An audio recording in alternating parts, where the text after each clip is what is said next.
السلام علیکم ورحمۃ اللہ وبرکاتہ۔ وعلیکم السلام ورحمۃ اللہ وبرکاتہ۔ نحمدہ ونصلی علی رسولہ الکریم،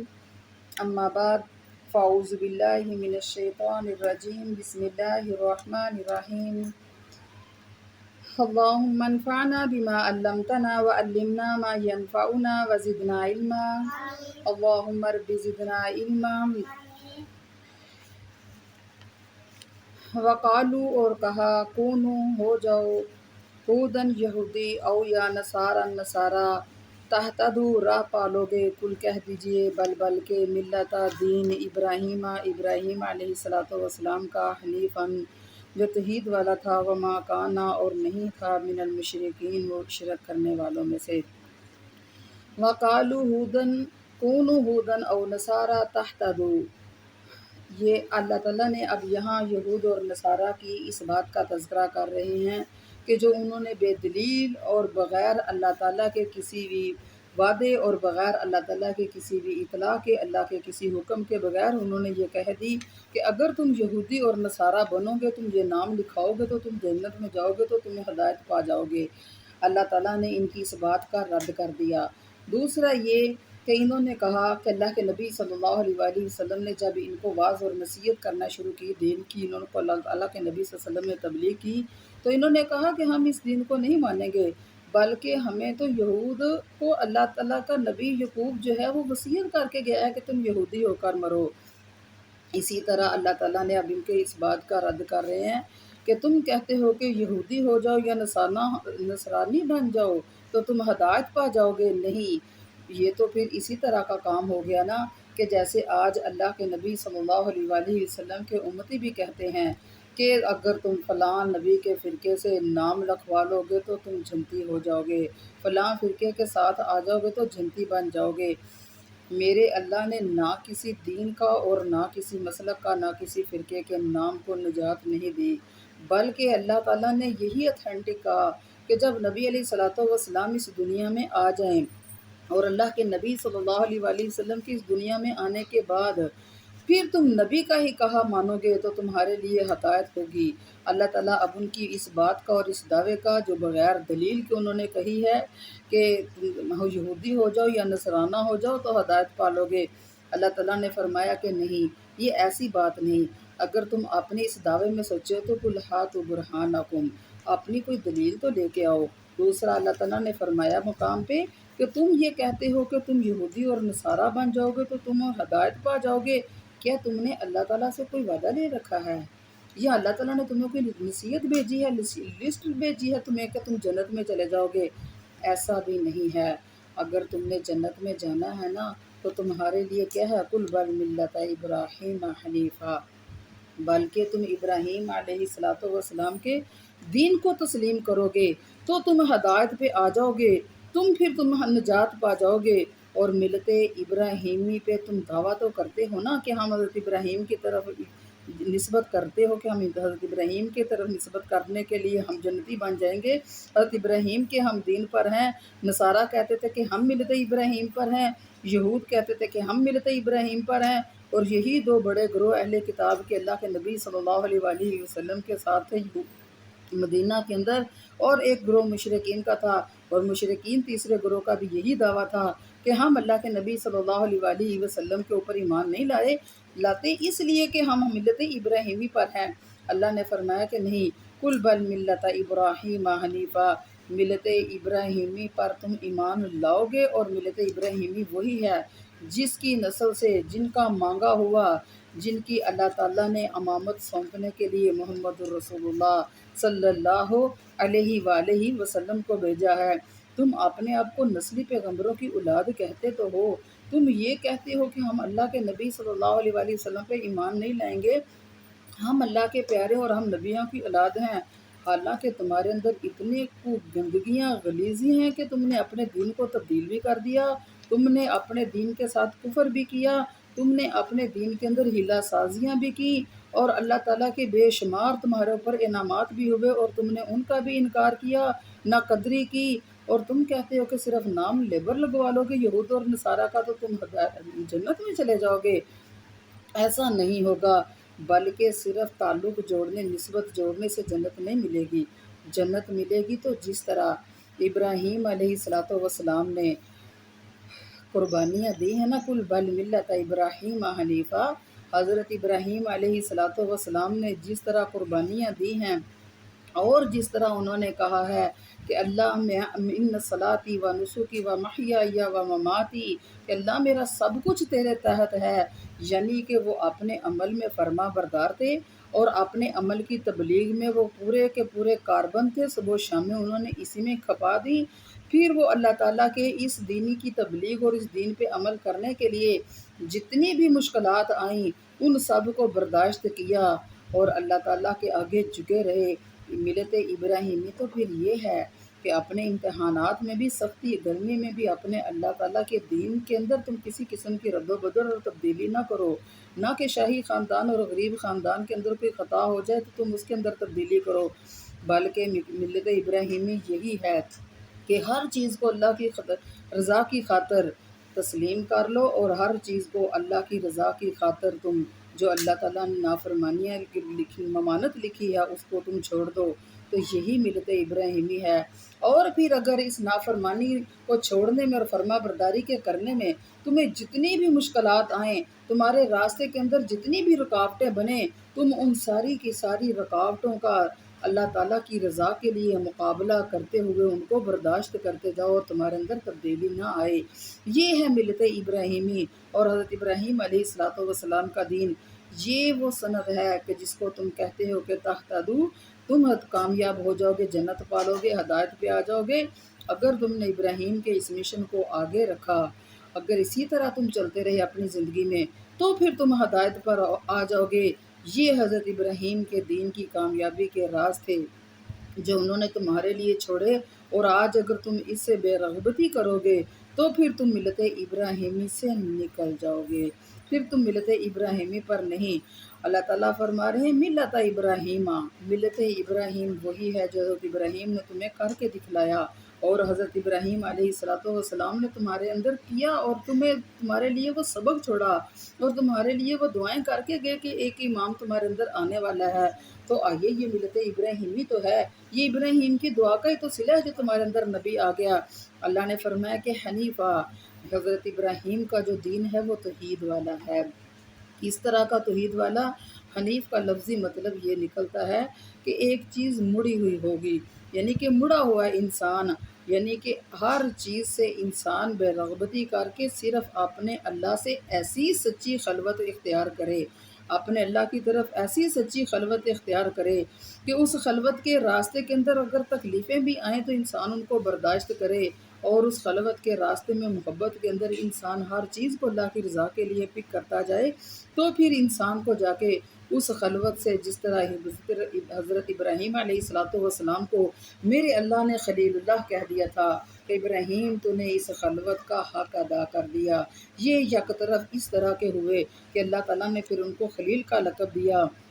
آؤ پھر اسی طرح تم بھی اپنا جوش اور اپنے ہوش سے اس دین کی کامیابیوں کا راز تلاش کرو تو تمہیں بھی مل جائے گا، تم بھی کامیاب ہو جاؤ گے، تم بھی اس دین حنیف پہ آ جاؤ گے جس کو حضرت ابراہیم علیہ السلام نے تمہارے لیے اپنایا تھا، تمہارے لیے کیا تھا۔ تو آؤ اس دین کی طرف، پھر آؤ تم رجوع کرو، کیوں نہیں تم رجوع کرتے؟ حضرت ابراہیم علیہ السلام کے تمہارے لیے سبق تھوڑے ہیں، کسی پہ عمل کر کے تو دکھلاؤ، عمل کرو گے تو پھر کامیاب ہوگے، اگر عمل نہیں کرو گے تو ایسے زبانی داموں کے ساتھ تمہیں کچھ بھی نہیں ملے گا۔ زبانی اقرار اور زبان سے انسان میٹھے میٹھے بول بولے تو اس سے کچھ نہیں ملے گا،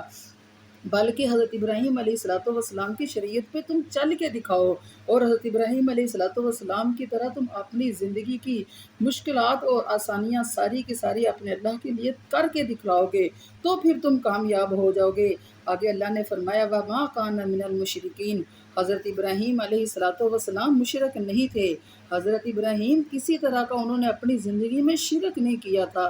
کس طرح کا شرک نہیں کیا تھا؟ اللہ تعالیٰ نے حضرت ابراہیم علیہ السلام کو، پتہ ہے نا سب کو، جس گھرانے کے اندر پیدا کیا وہ گھرانہ کیسا تھا؟ وہ گھرانہ ہی بت کو بنانے والا بت گھر تھا اور بتوں کو بیچنے والا تھا۔ اگر شرک کرنا جائز ہوتا تو یہ شرک تو حضرت ابراہیم کو وراثت میں مل رہا تھا، مگر حضرت ابراہیم کو پتہ تھا کہ یہ میرا وراثتی دین جو ہے یہ سچا نہیں ہے۔ وراثت میں چاہے میرے باپ دادا یہ کر رہے ہیں مگر یہ ان کے کرتوت اچھے نہیں۔ ویسے انسان فرما برداری والدین کی جتنی مرضی کرے، لیکن یہ سبق بھی ہمیں حضرت ابراہیم علیہ السلام نے ہی بتلایا کہ جب باپ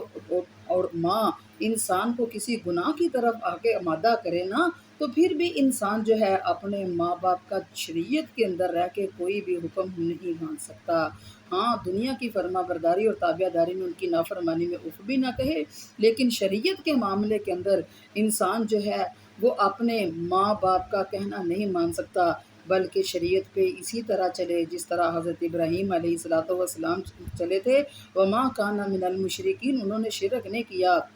کس حد تک انہوں نے شرک کے قریب نہیں آئے۔ حضرت ابراہیم کے باپ نے کہا کہ یہ بیٹا بڑا ہوگا اور میرے کام آئے گا، اور میرے کام آئے گا تو یہ میرے ساتھ مل کے میری مدد کرے گا، میری طرح بت بنائے گا اور بتوں کو بیچے گا۔ مگر حضرت ابراہیم علیہ السلام نے حضرت اپنے باپ آزر کی بات کو نہ مانتے ہوئے بتوں کی مخالفت کرنی شروع کی، اور جب کبھی بات بیچتا حضرت ابراہیم کو تو وہ بجائے بتوں کو بیچنے کے وہ بتوں کو گھسٹتے زمین پر اور ان کو ذلیل کرتے اور گندا کرتے اور گندگی والی جگہ پہ ان کو ڈال دیتے، پھینک دیتے۔ تو پھر گھر آ کے وہ گندا ہوا غلیظ ان کا رب دکھاتے تو پھر ان کو اور زیادہ غصہ آتا۔ انہوں نے جب اس طرح کے کام دیکھے حضرت ابراہیم کے تو انہوں نے کہا کہ اے ابراہیم اب میں تجھے برداشت نہیں کرتا۔ تو حضرت ابراہیم نے وما کان من المشرکین، اس شرک سے نجات پانے کے لیے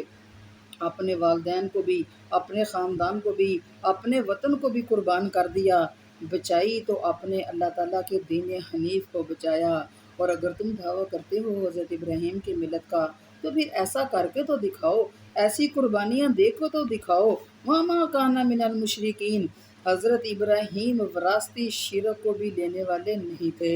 پھر جب انہوں نے ایسا کیا، گھر سے نکلے تو اکیلے تھے، کرتے رہے واز لیکن کسی نے اسلام قبول نہ کیا علاوہ ایک بیوی اور بھتیجے کے۔ جب اکیلے گھر سے نکلے، باپ نے گھر سے بے دخل کر دیا اور فرمایا کہ میں تمہیں سنسار کروں گا یا تو نکل جا۔ تو حضرت ابراہیم علیہ السلام نکلے۔ اللہ تعالیٰ نے فرمایا کہ اے ابراہیم واز کرتا رہا ہے، تو اکیلا نہیں اب جا رہا۔ کان امتن، اللہ نے حضرت ابراہیم علیہ السلام کی تنہا ذات کو ہی پوری امت اور پوری جماعت کہہ دیا کہ اتنا حق ادا کیا آواز کرنے کا، لوگوں کو نصیحت کرنے کا۔ اللہ تعالیٰ نے فرما دیا کہ ابراہیم اب تو تنہا نہیں جا رہا بلکہ تو پوری کی پوری ایک جماعت جا رہا ہے۔ میں تیرے اس جانے کی قدر کرتا ہوں، تو اکیلا نہیں جاتا۔ تیرے اوپر کیا ہوا کہ ایک تو تیری نصیحت پہ کوئی عمل نہیں کر کے ایمان نہیں لائے، تو میں تجھے اگر تیری اوپر ایمان لے کر آتے تو آج تک ایک جماعت تیار ہو جانی تھی۔ اب جماعت تو تیار نہیں ہوئی، میں تجھے ہی جماعت کہتا ہوں، میں تجھے پورا ایک گروہ کہتا ہوں کہ تو شریعت پہ چلنے والے ایک انسان ہے۔ اور حضرت ابراہیم علیہ السلام کو یقین تھا کہ خیر اور شر کا مالک دنیا کے اندر کوئی نہیں، نہ خاندان نہ وطن۔ خیر شر کا مالک ہے تو میرے اللہ کی ذات ہے۔ اللہ کی ذات پہ بھروسہ کرتے ہوئے انہوں نے اپنا ایمان بچاتے ہوئے، اپنے اللہ کی طرف خلوت کرتے ہوئے، اپنے اللہ سے دوستی لگاتے ہوئے ہر چیز کو چھوڑ دیا۔ تو لوگوں صرف خوشک دعوے کرنے سے، صرف تمہاری منہ کی زبانیں بیان کرنے سے کیا تم ملت ابراہیمی بن سکتے ہو؟ ایسا نہیں ہو سکتا۔ اگر تم نے ملت ابراہیمی بننا ہے تو کچھ کر کے تو دکھاؤ، حضرت ابراہیم کی طرح کوئی قربانی دے کے تو دکھاؤ، حضرت ابراہیم کی طرح اللہ تعالیٰ کے ساتھ اس طرح کی محبت اور اس طرح کے اعمال پہ عمل کرنا کر کے تو دکھاؤ۔ اگر دکھاؤ گے تو ہمیں بھی یقین آ جائے گا کہ تم ملت ابراہیمی پر ہو۔ آگے اللہ تعالیٰ نے کیا فرمایا؟ اللہ فرماتے ہیں وَقُولُوا، اور کہو کہ آمنا، ہم ایمان لائے، باللہ، اللہ کے ساتھ، وما، اور اس چیز کے ساتھ جو انزلہ اتاری گئی، الینا، ہماری طرف، وما، اور جو انزلہ اتاری گئی، الا، طرف، ابراہیم، ابراہیم علیہ السلام کی طرف، و اسماعیل، اور اسماعیل علیہ السلام کی طرف، و اسحاق و یعقوب والاسباط، اسحاق و یعقوب اور ان کی اولاد علیہم السلام، وما اوتی موسیٰ و عیسیٰ، اور جو دیے گئے تھے موسیٰ علیہ السلام اور عیسیٰ علیہ السلام، وما، اور جو کچھ اوتیا دیے گئے، النبیون، پیغمبروں کو بھی، من ربہم، ان کے رب کی طرف سے، لا نفرقو، ہم فرق نہیں کرتے، بین احدن، کسی ایک کے درمیان بھی، منہم، ان سارے نبیوں کی جماعت سے، ونحن، اور ہم بھی، لہو، اس اللہ کی ذات کے ہی، مسلمون، فرما بردار بندے ہیں، متی ہیں۔ قولوا آمنا باللہ وما انزل الینا،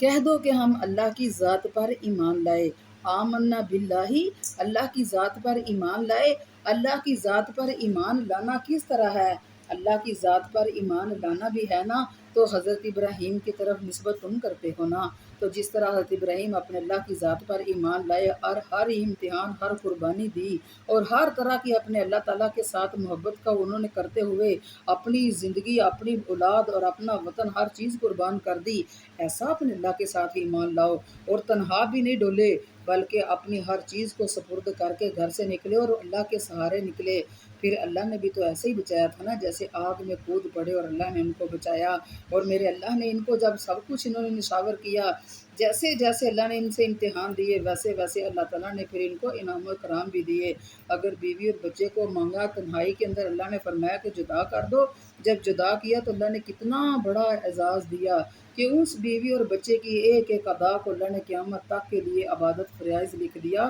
دین کا ایک ستون ہی لکھ دیا۔ یہ میرے اللہ تعالیٰ کا انعام تھا حضرت ابراہیم علیہ السلام پہ بہت بڑا۔ آمنا باللہ،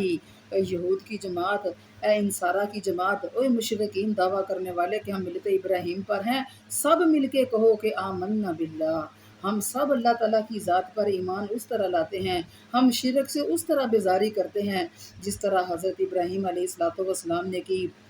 وما انزل الینا، اور کہو کہ ہم ایمان لاتے ہیں جو ہماری طرف نازل کیا گیا، اس پہ بھی تم ایمان لاؤ۔ وما انزل الی ابراہیم و اسماعیل، اور اس پہ بھی ایمان لاؤ جو حضرت ابراہیم اور اسماعیل علیہ السلام کی طرف۔ یہ تو اللہ نے چند انبیاء کے نام لیے، حقیقت میں ہر اس چیز پر ایمان لانا تھا جو انبیاء کے پہلے اللہ تعالیٰ نے اوپر پہلی شریعتوں میں نازل کیا تھا۔ تو تم بھی کہہ دو کہ جو ہمارے اوپر نازل ہوا اور قبل اس کے نازل ہوا، ہم ساری چیزوں پہ، یا بعد میں آنے والی چیزیں اس کے اوپر جو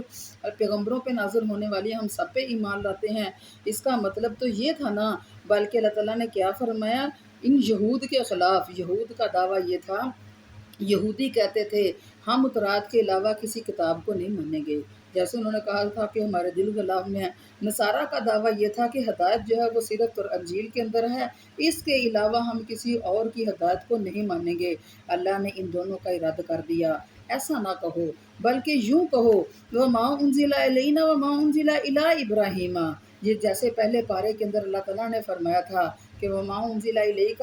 وما انزل من قبلک، دونوں چیزوں پہ ایمان لاؤ گے تو ایمان مکمل ہوگا، نہیں تو ایمان کمپلیٹ ہی نہیں ہونا۔ ایمان کو مکمل کرنا ہے تو اپنی تورات اور انجیل کے ساتھ ساتھ تم اس سے قبل اور اس کے بعد جتنی شریعتیں آنے والی ہیں اور جتنے پیغمبر آنے ہیں والے ہیں یا آئے ہیں، ان سب پہ تم ایمان رکھو، ان سب پہ تم عمل کرو، تو تم کامیاب ہو جاؤ گے، ورنہ تمہیں کامیابیاں نہیں ملیں گی، ورنہ تم ملت ابراہیمی سے نکل جاؤ گے۔ وما انزل الینا، ہر شریعت جو ان سب پیغمبر لے کر آتا ہے، ہر آدمی، ہر اس امت کا فرض ہوتا ہے کہ اس شریعت پہ عمل کرے، اور اس شریعت پہ عمل کس طرح کرے؟ جس طرح ان کا نبی ان کی بستی پر آیا۔ اور وما انزل الی ابراہیم، اور اس کے علاوہ دوسرے انبیاء پہ جو کچھ اترا، ان سب پہ بھی انسان کو ایمان لینا چاہیے لیکن عمل نہیں کرنا چاہیے۔ اسی طرح ان کو بھی چاہیے تھا کہ اپنی تورات پہ ایمان لاتے اور عملی طور پر ایمان لاتے، لیکن جو دوسری چیزیں تھیں، دوسری شریعتیں تھیں، دوسرے انبیاء تھے، ان پر بھی ایمان لاتے اور اعتقادی طور پر ایمان لاتے۔ شریعتیں دو قسم ہوتی ہے نا، ایک اعتقادی اور ایک شریعت عملی۔ اعتقادی لحاظ سے ہر نبی نے ایک ہی عقیدہ انسانوں کو پیش کیا اور اس کی بنیاد توحید تھی، اور عملی لحاظ سے ہر نبی اپنی اپنی علیحدہ شریعت لے کر آئے، لیکن اللہ تعالیٰ ہر نبی کی شریعت کے اندر کچھ نہ کچھ تبدیلیاں کر دیتے، اس قوم کے لحاظ سے، اس کلچر کے لحاظ سے، اس ماحول کے لحاظ سے۔ اللہ تعالیٰ جیسے لوگ ہوتے تھے، جیسا ماحول ہوتا تھا، اللہ تعالیٰ کچھ نہ کچھ اس کی تطبیق کر دیتے۔ تطبیق کے ساتھ ساتھ وہ شریعت جو تھی وہ قبل ما قبل کی تصدیق بھی کرتی تھی۔ اللہ فرما دیتے تھے کہ یہ صرف شریعت ساری مکمل نئی نہیں آئی، بلکہ اس سے قبل جتنی بھی باتیں تمہیں دین سے ملتی ہیں اس سے زیادہ ملتی جلتی یہ شریعت آئی ہے۔ اس لیے